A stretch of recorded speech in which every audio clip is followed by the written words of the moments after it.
We were dispatched to Spearfish in the helicopter for a youth that had gotten bucked off a horse. I remember being on it but not getting bucked off. So it's extremely important for people to have access to these resources such as fixed wing and rotor wing to get them the care that they need.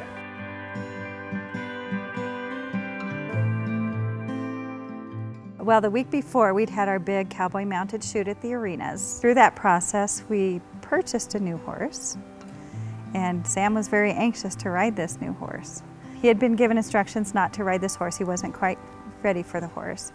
And his cousin went ahead and saddled it because he enticed her to.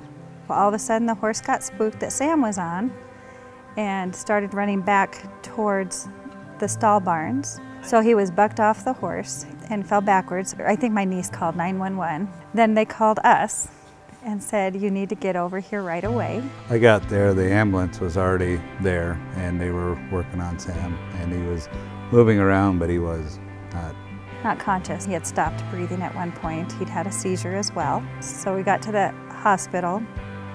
They took Sam in. We arrived at their helipad locally at the hospital and were taken into the emergency room. At that time, Sam was just being wheeled over into the CAT scan. He was unresponsive, had a breathing tube down. Talked with our dispatch, alerted them that we might need a different mode of transport. The local hospital, local trauma hospital, at that time currently did not have the neurosurgeon available for him. And so it was noted that if this was what we suspected it would be, that we most likely need to go onward where there was availability of a neurosurgeon.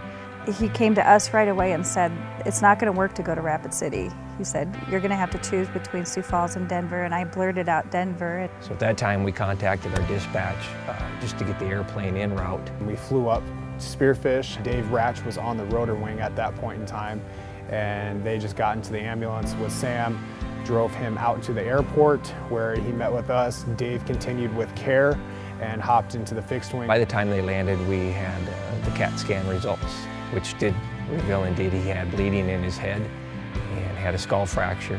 He was intubated on the ventilator. We were having to give various medications to keep him sedated during transport. His mom came along on the flight with us. You could tell she was extremely concerned. I feel like we did our best at taking care of Sam during the flight, as well as keeping Mom calm and keeping her updated on what was occurring with him. We stay with them bedside to bedside, so from the moment we make contact with them until the moment we turn them over to the higher level of care, the appropriate level of care, we stay with them. We keep all of our interventions in place, our ventilator. Dave was with us the whole way. He was like this calming force. And when we got to the airport, we landed and they kept him going to the hospital, and then their team came out, and the transfer was so smooth. It was just an amazing experience. Everything was just like clockwork. Everything just went boom, boom, boom, and it just worked out so well. We weren't sure how he was going to turn out. You know, he had serious enough injuries.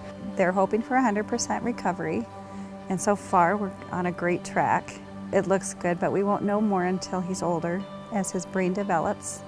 If there's any scarring or impairment of any kind, we don't think there will be, so we're kind of excited about that. Seeing him today, I mean, it actually floored me. This is the first time that I've ever gotten to be a part of something like this. Looking at him today, you would have no idea that anything had even happened to him. Smart, bright kid, upright, walking, not having issues with that or talking, no memory issues from what I can gather. He's doing well. Having the helicopter means life to us.